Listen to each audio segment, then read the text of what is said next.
एक छोटे से कस्बे में समीर नाम का एक लड़का रहता था। बचपन में ही पिता की मृत्यु हो जाने के कारण परिवार की आर्थिक स्थिति बड़ी दयनीय थी। समीर की मां कुछ पढ़ी लिखी जरूर थी, लेकिन उतनी पढ़ाई से नौकरी कहाँ मिलने वाली थी। सो घर घर बर्तन मांजकर और सिलाई बुनाई का काम करके किसी तरह अपने बच्चे को पढ़ा लिखा रही थी। समीर स्वभाव से थोड़ा शर्मीला था और अक्सर चुपचाप बैठा रहता था। एक दिन जब वो स्कूल से लौटा तो उसके हाथ में एक लिफाफा था। उसने माँ को लिफाफा पकड़ाते हुए कहा, माँ, मास्टर साहब ने तुम्हारे लिए ये चिट्ठी भेजी है, जरा देखो तो इसमें क्या लिखा है। माँ ने मन ही मन चिट्ठी पढ़ी और मुस्कुरा कर बोली, बेटा, इसमें लिखा है कि आपका बेटा काफ़ी होशियार है। इस स्कूल के बाकी बच्चों की तुलना में इसका दिमाग बहुत तेज है और हमारे पास इसे पढ़ाने लायक शिक्षक नहीं है, इसलिए कल से आप इसे किसी और स्कूल में भेजें। उद्धरण चिन्ह। यह बात सुनकर समीर को स्कूल न जा सकने का डैक तो हुआ, पर साथ ही उसका मन आत्मविश्वास से भर गया कि वो कुछ खास है और उसकी बुद्धि तीव्र है। माँ ने उसका दाखिला एक अन्य स्कूल में करा दिया। समय बीतने लगा। समीर ने खूब मेहनत से पढ़ाई की। आगे चलकर उसने सिविल सर्विसेज परीक्षा भी पास की और IAS ऑफिसर बन गया।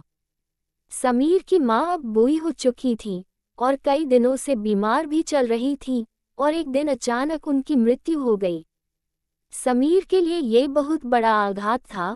वह बिलख बिलख कर रो पड़ा। उसे समझ नहीं आ रहा था कि अब अपनी माँ के बिना वो कैसे जिएगा। रोते रोते ही उसने माँ की पुरानी अलमारी खोली और हाथ में उनकी माला, चश्मा और अन्य वस्तुएं लेकर चूमने लगा। उस अलमारी में समीर के पुराने खिलौने और बचपन के कपड़े तक संभाल कर रखे हुए थे। समीर एक एक कर सारी चीजें निकालने लगा और तभी उसकी नज़र एक पुरानी चिट्ठी पर पड़ी। दरअसल ये वही चिट्ठी थी जो मास्टर साहब ने उसे 18 साल पहले दी थी। नम आंखों से समीर उसे पढ़ने लगा।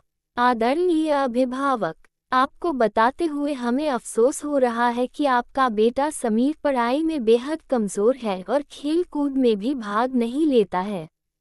जान पड़ता है कि उम्र के हिसाब से समीर की बुद्धि विकसित नहीं हो पाई है, अतः हम इसे अपने विद्यालय में पढ़ाने में असमर्थ हैं। आपसे निवेदन है कि समीर का दाखिला किसी मंद बुद्धि विद्यालय में कराएं अथवा खुद घर पर रख कर इसे पाएं। सादर, प्रिंसिपल। समीर जानता था कि भले अब उसकी माँ इस दुनिया में नहीं रही, पर वो जहाँ भी रही उनकी ममता, उनका आशीर्वाद सदा उस पर बना रहेगा। दोस्तों, रुडयार्ड किपलिंग ने कहा है, God could not be everywhere, and therefore he made mothers. भगवान सभी जगह नहीं हो सकते, इसलिए उसने माएँ बनाई। माँ से बढ़कर त्याग और तपस्या की मूरत भला और कौन हो सकता है। हम पढ़ लिख लें, बड़े होकर कुछ बन जाएं, इसके लिए वो चुपचाप ना जाने कितनी कुर्बानियाँ देती है। अपनी ज़रूरतें मारकर हमारे शौक पूरा करती है। यहाँ तक कि संतान बुरा व्यवहार करे तो भी माँ उसका भला ही सोचती है। सचमुच